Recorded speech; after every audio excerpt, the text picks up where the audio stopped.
पर्यावरण आणि वातावरणीय बदल विभाग मंत्री पंकजा मुंडे यांनी काल नवी दिल्लीत केंद्रीय जलशक्ती मंत्री CR पाटील यांची भेट घेऊन राज्य नदी पुनरुज्जीवन प्राधिकरण प्रस्तावाचं सादरीकरण केलं।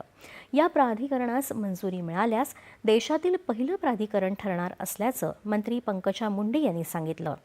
मुंडे यांनी राज्यातील जल आणि पर्यावरण प्रकल्पांच्या सद्यस्थितीवर सविस्तर चर्चा केली।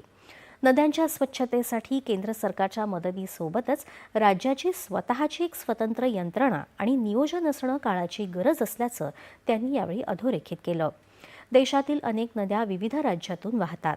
जर प्रत्येक राज्यानं आपल्या भौगोलिक सीमेतील नदीपात्राच्या स्वच्छतेसाठी आणि पुनरुज्जीवनासाठी स्थानिक पातळीवर प्रभावी आणि सुनियोजित योजनांची अंमलबजावणी केली तर नद्यांचं पूर्णतः प्रदूषणमुक्त करण्याचं स्वप्न सत्यात उतरू शकेल, असं मंत्री मुंडे यांनी यावेळी सांगितलं।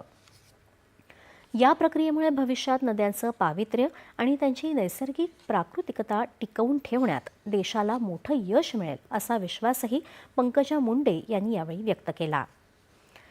मुख्यमंत्री माझी